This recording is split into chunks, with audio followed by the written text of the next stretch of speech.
Wang Yiping graduated from Shanghai Foreign Language Institute. She is Wang Jielan's niece.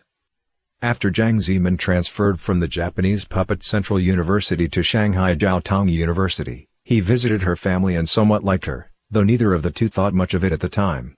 In 1949, when it's obvious that the CCP would soon seize power, Jiang Zemin was struck by an idea and began pursuing Wang Yiping. Jiang Shijun regarded his brother Jiang Shangqing as communist bandit, and after the brother got killed, never gave Wang Jielan's family any financial help.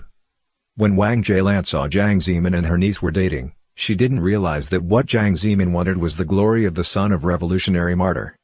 She thought that Jiang Zemin was different from his cold-hearted, disloyal father. She was pleased about their relationship. In December of 1949, Jiang Zemin swiftly married Wang Yiping.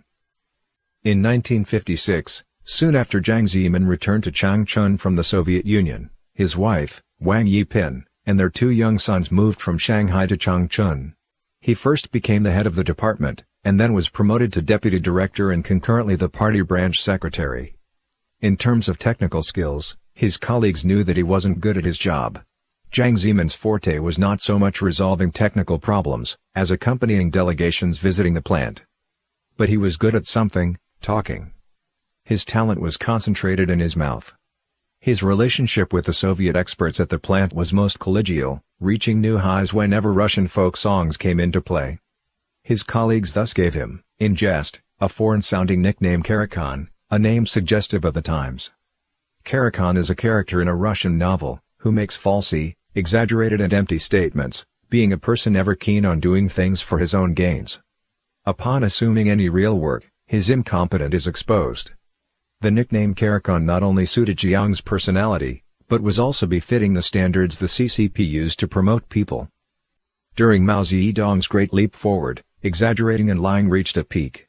In the automobile industry, within half a year, more than 200 types of automobiles were said to have been designed and manufactured. Moreover, the CCP claimed that advanced technologies were put into the new vehicles. China's auto industry was said to be advancing rapidly, and surpassing other countries. One of the more advanced automobile was allegedly created by Jiang Zemin and his co-workers. The new automobile employed a wooden air pump, and a bamboo body.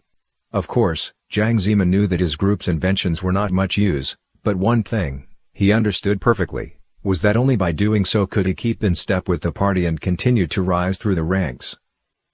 The Great Leap Forward brought about economic disasters and horrible famine that spread to the entire country. Some entire households and villages starved to death. In many areas where the famine was particularly severe, people even ate other people's children. Experts estimated that from 1959 to 1961, between 20 and 50 million people died due to starvation. During the Great Leap Forward, Jiang Zemin's lying suited the party's taste and got himself promoted to the head of the branch. Therefore his family was not affected by the famine at all, instead they lived quite well. However, Wang Yiping was not happy. She blamed Jiang Zemin for moving the family to such an icy frigid place. She loved to dress beautifully, but here she had to wrap herself in a heavy thick cotton jacket and cotton quilted pants most time of the year. In addition, after Jiang Zemin returned from the Soviet Union, he was missing the beautiful spy Klava. He was seldom home. Upon getting off work, he often went to sing and dance with the Soviet experts. Wang Yiping was left at home alone to take care of the two children. She could feel that Jiang Zemin's heart seemed left behind somewhere in the Soviet Union. Whenever asked about his life in the Soviet, Jiang Zemin always responded evasively and kept his lips sealed. This made her only more suspicious and resentful. She couldn't talk about her suspicion to others, of course, but one time she couldn't help but pour her heart out to the director of the second branch.